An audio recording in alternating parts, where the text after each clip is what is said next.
What happens when you stop being constantly available, emotionally, psychologically, even physically, to everyone around you? Picture for a moment the look of surprise, confusion, perhaps even frustration when someone expects your instant reply and instead encounters your carefully chosen silence. Imagine the tension, the undulating discomfort that wiggles up in the gut of someone who's used to you always being there, always answering, always the reliable presence they'll take for granted. There is something boundlessly strange, almost supernatural, about the way people respond when you no longer obey the unwritten command to be wholly accessible at all times. Is it magic, this newfound self-control born from your withdrawal? Maybe it's something even more radical, a reclamation of the invisible territory of your own selfhood. Consider how, from childhood, we're taught to be good. We're rewarded for prompt responses, for accommodating others' needs before our own. A friend sends a message. Aren't you supposed to reply immediately, or else risk the silent weight of implied offense? Your colleague lingers after work on a Friday, hinting for help on a project. Shouldn't you stay, even if you're already exhausted? It's almost as if availability has become the new currency of virtue, the silent marker of worthiness. Society conditions us to present an open-door policy toward the world, a door that can never properly close. And yet, as that door remains ajar, notice how quickly you become part of the background, a fixture in someone else's comfort, the emotional butler always waiting in the wings. But what lurks beneath that predictable accessibility?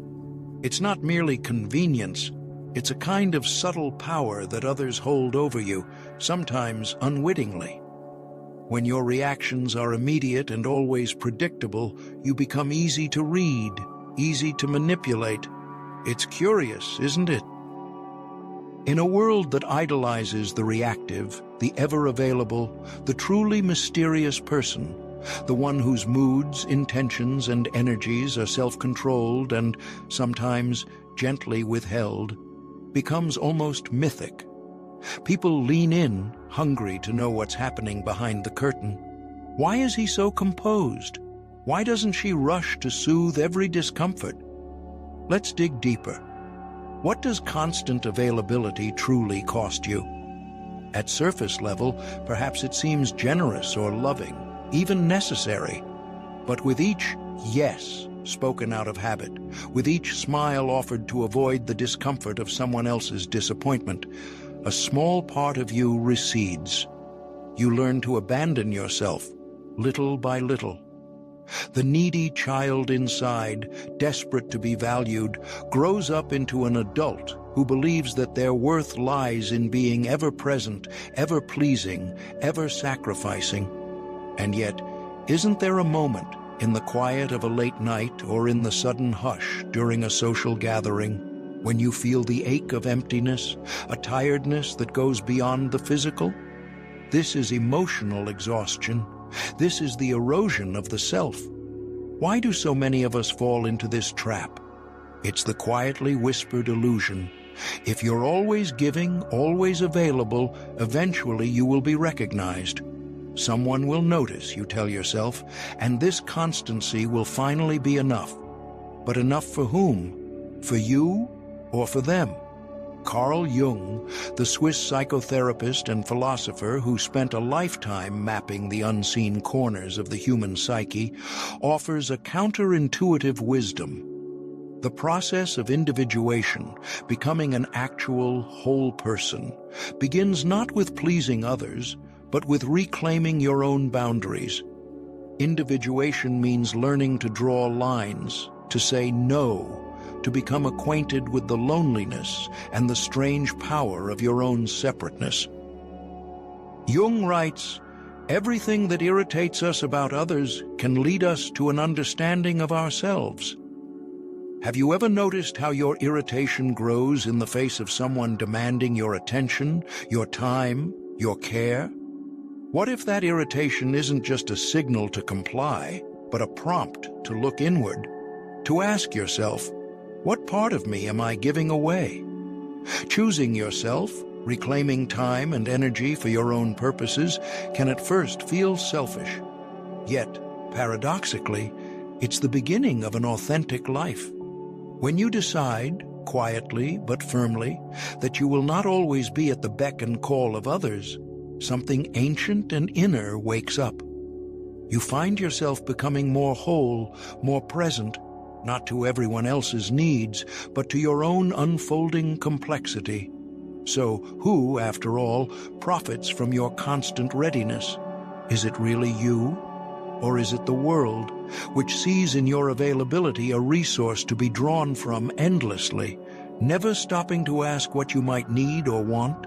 And most hauntingly, what happens to that vibrant core inside you, the one that dreamt of a life shaped not by obedience, but by authenticity, when you trade your depths for superficial approval? This is the precipice on which we stand. The deeper psychological currents, the mechanisms and energies at play when you choose silence and selective withdrawal are powerful, hidden forces. Are you willing to step into the unknown, to begin withdrawing your energy from the familiar but exhausting economy of availability and discover what waits on the other side? It's curious, isn't it, how often we imagine that mastery over our own lives is a matter of sheer willpower, a simple, ongoing choice to be strong, calm, unbothered by the small insults or the subtle persuasions of others. But if we pause, really pause, and look inside ourselves, we sense something even more precious at stake, a kind of invisible currency, as real and finite as breath, which Carl Jung called our psychic energy. Have you ever noticed how, after a day filled with pointless arguments or attempts to appease others, you lie awake feeling inexplicably exhausted, as though you'd spent yourself on an invisible battlefield? This is the economics of the psyche in action. Each impulsive urge, each reflexive defense, is a little withdrawal from your bank of inner strength. Think, for example, of those moments when someone offers a trivial criticism, perhaps about the way you speak, what you wear, the decisions you make. How often do you find an urge to defend yourself bubbling up before you even process what's happened? Or when a friend's request for help comes not as a genuine need, but as a patterned expectation that you will always be the fixer, your schedule perennially open? It is easy, almost automatic, to respond, to launch into explanations, to justify yourself, to bend your time to another's wish, even if it means twisting away from your own.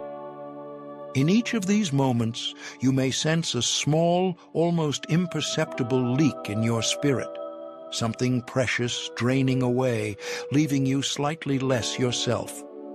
Jung understood this as an unavoidable part of being alive, the psyche as a great reservoir, continually filled and depleted, and all too vulnerable to being tapped by forces within and without. If we react impulsively, grabbing at every opportunity to set the record straight, to please, to be agreeable, to fix what isn't ours to fix, we dissipate our psychic energy even faster. The currency that could be spent on creativity, clarity, and authentic connection is instead hemorrhaged into unending self-defense or service to other people's projections. The result is familiar: a sense of depletion, vulnerability, an aching susceptibility to anyone willing or able to nudge us where we're weakest. This is how manipulation so often works, not as overt coercion, but as a siphoning of energy through our automatic reactions. You become predictably available, always ready to soothe, to explain, to rescue, to take criticism personally, until you are no longer the doer, but the done to. Opportunists and those with hungry egos recognize these leaks instinctively. Think about that colleague who deflects blame onto you because you always accept it, or the friend who pours out drama after drama, knowing you'll mop up the emotional mess. Have you wondered why you are their audience? Why, when your reserves run low, you're still offering them your last ounce of care? The answer lies here. Our unexamined triggers leave us open, and it is these soft, habitual places where others insert their wants, their upsets, their need to be heard or justified. Your willingness to react makes you accessible, but at what cost? It might seem, then, that the path to self-protection lies in shutting down, in learning to be indifferent or callous. But I'd like to challenge that assumption. The aim is not to become cold, rather, it is to become sovereign. Imagine standing at the threshold of your own mind, quietly observing which buttons get pushed, which comments or requests spark a reflex. Notice how certain faces, phrases, or tones tighten your chest or compel your inner lawyer to leap to your defense. These are the leaks. Keep a journal. Make silent notes to yourself at these moments, not to judge, but to witness. What is triggered does not have to be obeyed. What is observed can be changed. Over time, you might discover that reclaiming your energy is less about forbidding emotional expression and more about learning where and when it is truly yours to give. Consider this. Each time you catch yourself about to react on autopilot, to a demand for attention, to a subtle dig, to an old expectation, what would happen if you gently paused instead? Could you feel your energy, which before would have drifted away, now remaining with you, gathering into focus, becoming available for your deeper pursuits and relationships? This is how the cracks, the leaks, begin to seal. But there's another layer, one that Jung explored with unsettling clarity, the concept of projection. When you are reliably available, you become a living canvas for other people's unconscious needs and stories. They project their insecurities onto you, their longing to be saved, their thirst for affirmation, or their need to have a scapegoat. The more accessible you are, the more you are painted in colors you did not choose. Your boundaries blur until you can no longer distinguish your true self from the impressions cast upon you. How would your life change if those projections no longer found purchase? What might you discover if, by holding your ground, you disrupted the dance entirely? If you refused, just for a moment, to play the role written for you by others' unspoken dramas? As we move forward, let us consider, what new truth about manipulation becomes visible when you begin to withdraw, when you reclaim the right to decide where your psychic energy flows? The answers, as we will see, can be both unsettling and liberating.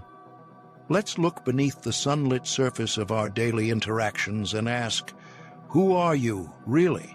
When you stand before others, stripped of all performance, all adaptive gestures. This is the crossroads where intimacy and autonomy meet, a place far more jagged and complex than most would admit. You see, much of what we call connection really hinges on a deep, unmapped interplay between projection and manipulation, and unless we pause to explore these quietly powerful forces, we risk never truly encountering either ourselves or those we claim to love. Carl Jung once said, "Everything that irritates us about others can lead us to an understanding of ourselves." But have you ever wondered why, when you reach for genuine openness or reveal your emotional availability, some people seem to pounce, to shape you to fit the latticework of their own needs? Jung called this act projection, a subtle, unconscious operation in which others pin their own anxieties, deficiencies, and hopes onto you, using you as a canvas for the dramas they cannot wrestle with alone. Most of us, even the most well-intentioned, are guilty of projecting now and then. We want someone to fix us, fulfill us, absorb our pain. Conversely, when you present yourself as available, willing, open, tender, you become a lightning rod for these swirling projections. Your generosity, ironically, can lead others to see not your uniqueness, but their own imagined solution, the healer, the rescuer, the eternal provider. It all sounds like a dance, doesn't it? But whose choreography are you following? Too often we become locked in duty-filled scripts, responding out of expectation or guilt. Manipulation, in this sense, rarely arrives in the form of barking commands or overt demands. More often it is silent, disarming, and guided by the quiet predictability of your own reactions. The manipulator doesn't raise their voice. They simply know which strings to pull, meting out approval or disappointment, coaxing you with subtle cues until you oblige, because if you don't, the air thickens with guilt. You find yourself playing the responder, the fixer, the appeaser, gravitating toward the safety of known roles, over and over. But what if, one day, you simply stopped? Imagine refusing to supply the expected answer, declining to be drawn into the well-rehearsed script, withdrawing your usual warmth. When you say no, when you allow yourself to remain silent or unavailable, projections start to shatter and the patterns unravel. Suddenly, you are no longer the reliable hero or the accommodating friend. You become an enigma, a question mark. Perhaps it's anger you encounter, or confusion, or even a strange kind of desperation. Have you ever noticed how intensely people react when you choose not to respond, or when you break the chain of their expectation? There is power, frightening, destabilizing power, in withdrawal and conscious unavailability. It reveals how much of our relationships rest not on authentic connection, but on the predictable exchange of emotional labor. Now, think about what modern life demands. Instant replies to every message, ceaseless updates, a digital pulse that proves you exist. Silence has become suspect. Withdrawal is almost criminal. The world recoils from it, interpreting no response as neglect, arrogance, defiance. We are conditioned for noise, for the soothing reassurance of perpetual presence. But individuation, the process of forging a true self, demands a kind of intentional retreat.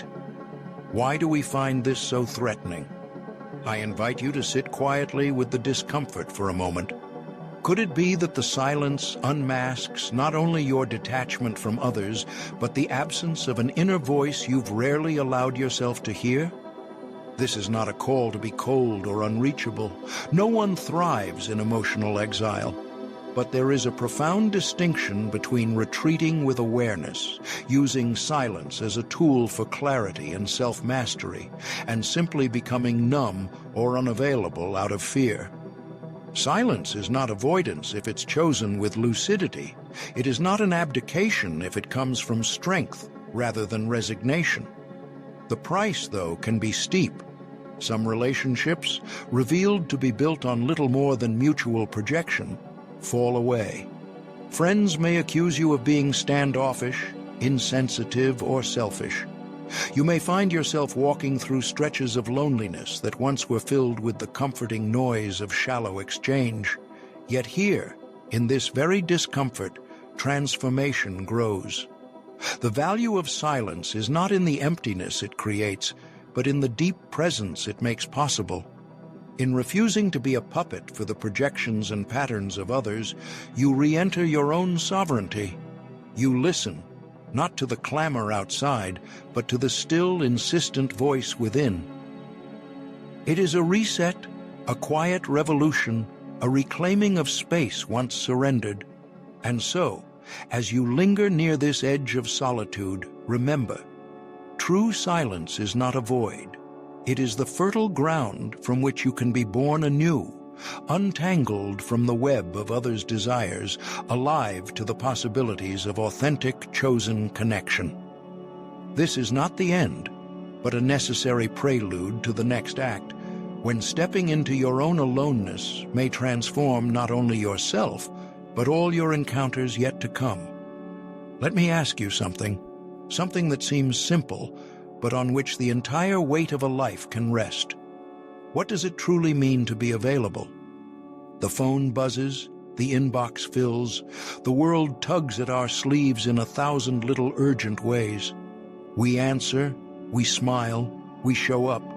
We make ourselves available, sometimes out of love, sometimes out of fear, sometimes out of sheer inertia. But beneath this blanket of endless accessibility, a subtler question lies dormant. Are we slowly vanishing into the swirl of demands, each response and presence a small relinquishment of ourselves? Or, put another way, when, if ever, do we matter enough to ourselves to withdraw? You see, withdrawal is a word heavy with suspicion in our culture. We are taught to equate presence with worth, and so the idea of receding, letting a meeting go unattended, letting a message go unanswered, choosing silence over participation, feels perilous. But if you linger with this discomfort for just a moment, you'll start to see the possibility shimmering beneath it. What if, by stepping back, we are not disappearing, but making room for something to emerge? What if withdrawal is not an abandonment, but the deepest form of care, the care of the self for the self? Let's look with clear eyes. Withdrawal is not about vanishing from the world, but about refusing to split ourselves further. Think of the artist who retreats into her studio, shutting the door against noise, expectation, and even the gaze of those who love her most. Or the parent who, after years of unquestioned giving, claims a solitary hour for their own wandering thoughts. Are such acts selfish, or are they, perhaps, honest? Is it possible that our most meaningful contributions begin not with sacrifice, but with clarity about who we are? Consider silence, not as awkward emptiness, but as a living space, a studio for the soul. In silence, the mind's frenetic loops finally slow, the layers of habit and people-pleasing thin, the forgotten contours of longing and pain, joy and insight reappear. Withdraw into silence for even a short while, and you start to meet someone you may have lost in all the bustle, yourself. But this path is no easy promenade. Withdrawal, at first, feels like loss. Friends puzzled by your quiet, colleagues gossiping about your sudden reticence, even your own anxious mind casting shadows of doubt. Loneliness can descend like cold rain. There is no way around this starkness. The seeds of rebirth, it seems, must be planted in the soil of discomfort, in the naked solitude we so often seek to avoid. Yet, something radical quietly unfolds here. In the ache of loneliness, we purge ourselves of false attachments. The performative gestures and shallow affirmations lose their grip. Clarity arrives, haltingly at first, then with a kind of clean authority. We begin to see, perhaps for the first time, the landscape of our own needs, values, and desires. This solitude is not a wasteland. It is a crucible. From it emerges what Jung called individuation, the process by which a person becomes, in the truest sense, themselves. But do not mistake this solitude for antisocial exile. The solitude of the strong is not absence of connection, but presence within oneself. The inner self, tended and listened to, becomes a lighthouse rather than a shadow. Have you noticed that the people you respect most are not those who are everywhere at once, but those who radiate an unhurried, unassailable sovereignty? They have become selective with their energy, their commitments, their words. In setting boundaries, they have reclaimed something both delicate and mighty: self-respect. There are losses, yes. Relationships shift. The crowd may thin. Certain roles may go unplayed. But what is gained is rarer. Energy that was once scattered now returns to you. Actions done from obligation are slowly replaced by those rooted in meaning and desire. Respect for yourself and from those who matter no longer needs to be chased. It arrives quietly as a byproduct of authenticity. You realize it is not your omnipresence, but your rare and intentional presence that holds true value. Paradoxically, when you are no longer everywhere, people start to notice you for real. Here, we circle back to Jung's wisdom. To truly individuate, to become yourself and not merely a facsimile of what the world expects, you must disidentify from the collective persona. This means accepting periods of isolation, not for their own sake, but as the necessary condition for authentic growth. You step back from the crowd, risk being misunderstood, lightly hold your own hand in the dark. Over time, you build a new identity from the inside out, shaped not by imitation, but by integration. So, this is where we arrive. Are you prepared for a season, or perhaps a lifetime, to risk rejection, even loneliness, for the sake of truth? When you withdraw from the roles you have played at the world's demand, who is it that returns to you in the quiet? Is your freedom worth the sacrifice of easy approval? I do not pretend this journey is simple or free from pain, but I can promise this. Within the silence, on the far side of withdrawal, a rebirth is waiting. One comprised not of instant answers, but of the enduring peace that comes from no longer betraying yourself. In this space, you discover, perhaps with some surprise, that your deepest connections flourish not in constant exposure, but in selected presence, in the rich soil of self-knowledge. So I leave you with an open invitation, no summons, no imperative, just a question for your own reflection. Are you ready to enter your solitude, to reclaim your sovereignty, to let the music of yourself finally swell unstifled within you? Only you can take that first step into the silence, where you may lose everything the world says you must be, but find, at last, the quiet joy of who you already are.